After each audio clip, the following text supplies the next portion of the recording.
Welcome back. There is a picture of the early moments of trading in North American markets. The S&P TSX Composite, after jumping off to a 0.25% rally or so, is now modestly in negative territory. We continue to see advances south of the border in the S&P 500 and the NASDAQ Composite. This will be the first full trading day since Wednesday of last week.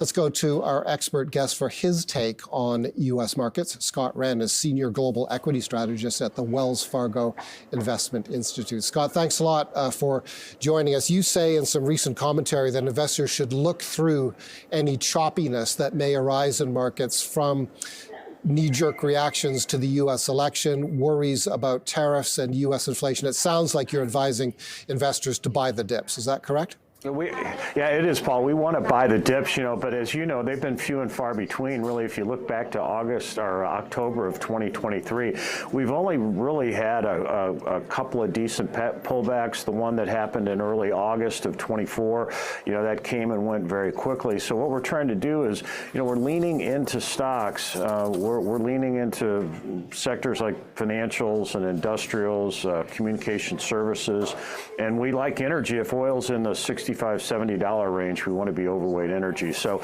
those are the sectors that we like right now. And I think if we get some kind of pullback, and it would probably be related to some nervousness over inflation, and is it really going to come down, and what's the Fed going to do about it or not do about it? I think those are the kind of things that might cause some downside volatility, and we want to be ready to step in if we get the opportunity, because we certainly think the stock market, the S&P 500, is going to be higher by year-end 2025. And you continue to favor U.S. stocks over other stocks in other countries, correct? We do, and the U.S. traditionally, kind of leads the world into a slowdown or a recession and leads it out. And I think we probably have a couple of slow, maybe 3 slow quarters ahead of us. Not dramatically slow, but slower than what we've seen. And so I think that we will have that opportunity. But U.S. stocks over international, that's definitely where we've been for a while. And I think that's going to be the right call, at least over the course of the next few months.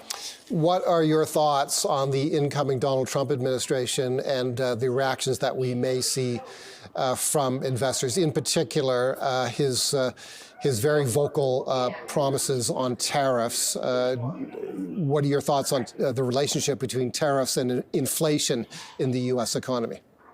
Well, I certainly think, it's rational to say that on day one or day two, we're going to see some announcements here, and some of them are going to be tariff related.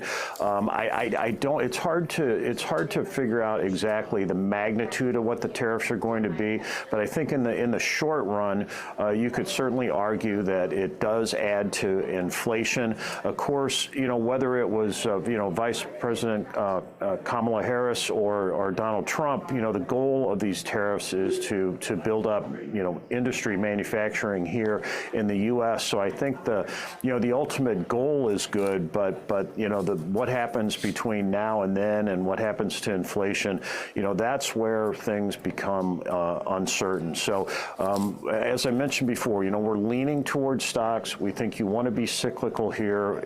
If we have the opportunity, we can get more cyclical, but we're not putting all our eggs in one basket yet, because I think you have to be patient here, because the market's probably going to be a little bit nervous once we hear exactly what these tariff announcements are going to be.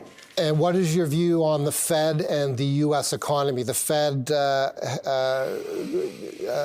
is going to be looking very closely, obviously, at these jobs numbers coming out on Friday. And the U.S. labor market has recently shown some strength and has convinced a lot of people that the U.S. economy is much stronger than we thought it would be 6 months ago.